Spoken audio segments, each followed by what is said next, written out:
ഇന്ന് നമുക്ക് മുട്ട വെച്ചിട്ട് കുറച്ച് ഐറ്റംസൊക്കെ ഉണ്ടാക്കിയെടുക്കാം. അപ്പോൾ ആദ്യമായിട്ട് ഒരു മുട്ട പൊട്ടിച്ചതിന് ശേഷം ഇഡ്ഡലി ചെമ്പിൽ ഒന്ന് പുഴുങ്ങിയെടുക്കുന്നുണ്ട്. അതൊന്ന് പുഴുങ്ങി എടുത്ത് നമുക്കിനി ഒന്ന് മാറ്റി വയ്ക്കാം.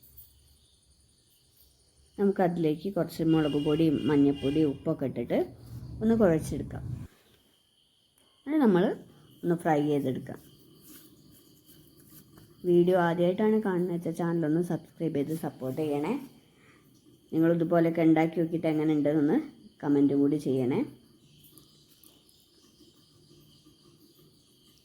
ഇനി മുളകൊക്കെ പുരട്ടിയത് നമുക്കൊന്ന് ഫ്രൈ ചെയ്തെടുക്കാം. എപ്പോഴും ഒരേ രീതിയിൽ ഉണ്ടാക്കാതെ നമ്മൾ മുട്ട പുഴുങ്ങി ആംപ്ലേറ്റ് ഉണ്ടാക്കാം അങ്ങനെയൊക്കെയല്ലേ ചെയ്യില്ലേ. അപ്പോൾ ഒരു വെറൈറ്റി ആയിട്ടൊക്കെ ഇടയ്ക്കൊക്കെ ഒന്ന് ഉണ്ടാക്കി വെച്ചിട്ടുണ്ടെങ്കിൽ നല്ല ടേസ്റ്റായിരിക്കും. അപ്പോൾ ഒരൈറ്റം ഇതാണ്. ഇനി നമുക്ക് ഇഡ്ഡലി വെച്ചിട്ട് ചെയ്ത് നോക്കാം. മുട്ട ഇട്ടിട്ട് എങ്ങനെ ഉണ്ടാക്കുക നോക്കാം.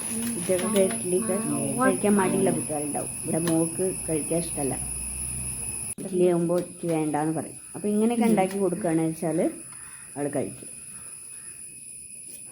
ഇപ്പോൾ നമ്മൾ ഇഡ്ഡലി സാധാരണ നമ്മൾ ചുടുന്ന പോലെ ഇഡ്ഡലി എടുത്തതിന് ശേഷം ഇനി ഇതിലേക്ക് ആവശ്യമുള്ളത് ഇഞ്ചി, വെളുത്തുള്ളി, തക്കാളി, പച്ചമുളക്, ഉള്ളി ഇതെല്ലാം കൂടി ഒന്ന് വഴറ്റിയെടുക്കുക. പാത്രത്തിലേക്ക് കുറച്ച് നല്ല ജീരകം ഇട്ട് കൊടുക്കുക, വറ്റൽമുളക്, ഉള്ളി ഇതൊക്കെ ഇട്ട് കൊടുത്ത് ഉപ്പിട്ടിട്ടുണ്ടെങ്കിൽ വേഗം ഒന്ന് വാടിക്കിട്ട്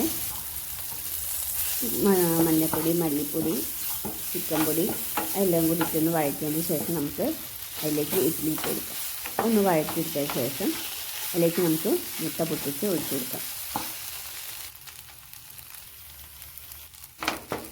ഒന്ന് ചിക്കി എടുത്തിട്ടുണ്ട് വെച്ചാൽ നല്ല ടേസ്റ്റായിരിക്കും. അപ്പോൾ കുട്ടികൾക്കൊന്ന് ഉണ്ടാക്കി കൊടുക്കുക. ഉണ്ടാക്കിയിട്ട് എങ്ങനെ ഉണ്ടെന്നൊന്ന് അഭിപ്രായം കമൻറ്റ് ചെയ്യാൻ മറക്കരുത് കേട്ടോ. ഇങ്ങനെ ഉണ്ടാക്കി കൊടുത്താൽ മക്കളൊക്കെ കഴിക്കും. അപ്പോൾ എന്ത് കറി ഉണ്ടാക്കിയാലും ഇഡ്ഡലി വേണ്ടാന്ന് പറയുന്ന ആളാണ്. അപ്പോൾ ഇതേപോലെയൊക്കെ മുട്ടയൊക്കെ ഉണ്ടാക്കി കൊടുത്തിട്ടുണ്ട് വെച്ചാൽ അത് നല്ല ഇഷ്ടപ്പെട്ടിട്ടുണ്ട്. ഇനി അടുത്ത ഐറ്റം ഉണ്ടാക്കാം. അതിനായിട്ട് വെളിച്ചെണ്ണ ഒഴിച്ച് ഉള്ളിയും അതൊക്കെ ഒന്ന് വഴറ്റിയെടുക്കാം. ഇത് മുട്ട ചോറാണ് ഉണ്ടാക്കുന്നത് കേട്ടോ.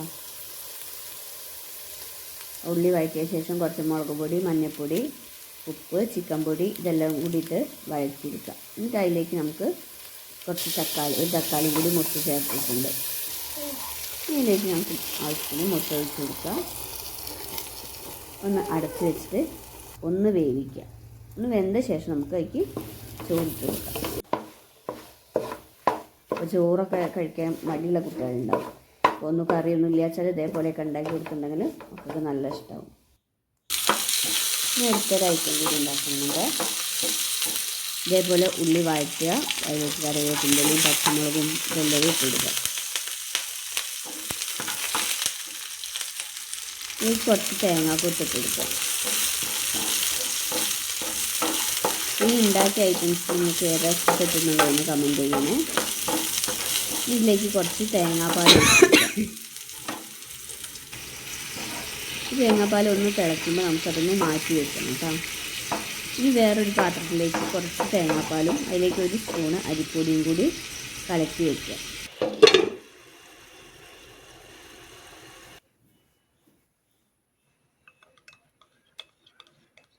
ഇനി ഈ നമ്മൾ തേങ്ങാപ്പാൽ ഒഴിച്ച് വെച്ചില്ലേ, മാറ്റി വെച്ചതിലേക്ക് നമുക്ക് ഈ അരിപ്പൊടി കലക്കിയത് ഒഴിച്ച് കൊടുക്കാം. ഒരു മുട്ട പൊരിച്ച പോലെ ആക്കി വയ്ക്കാം. എന്നിട്ട് അതിലേക്ക് നമ്മൾ ഈ മിക്സ് കലക്കിയതും കൂടി ഒഴിച്ച് കൊടുക്കാം. അതിൽ കുറച്ച് കുരുമുളക് ഇട്ടിട്ടുണ്ട്. ഇനി അതൊന്ന് അടച്ച് വെച്ച് വേവിക്കും. നല്ല വെന്ത് വരേണ്ട ആവശ്യമില്ല കേട്ടോ. ഒന്ന് ആ മഞ്ഞ എണ്ണയൊക്കെ അങ്ങനെ അത് ഒട്ടി നല്ല വെന്ത് വരാതെ രീതിയിലിരിക്കാം. അപ്പോഴാണ് നല്ല ടേസ്റ്റ് ഉണ്ടാവുക. ചൂട് ചോറിൻ്റെ കൂടെയൊക്കെ നല്ല ടേസ്റ്റായിരിക്കും. അപ്പോൾ നിങ്ങൾ ഉണ്ടാക്കി നോക്കിയിട്ട് എങ്ങനെ ഉണ്ടെന്നൊന്ന് കമൻറ്റ് ചെയ്യാൻ മറക്കരുത്. ഇതേപോലെ വെറൈറ്റി രീതിയിലൊക്കെ മക്കൾക്ക് ഉണ്ടാക്കി കൊടുത്തിട്ടുണ്ടെങ്കിൽ എന്നും ഒരേ രീതിയിലാവുമ്പോൾ ഒരു മടുപ്പാവും. അപ്പോൾ എല്ലാവരും ഉണ്ടാക്കി നോക്കിയിട്ട്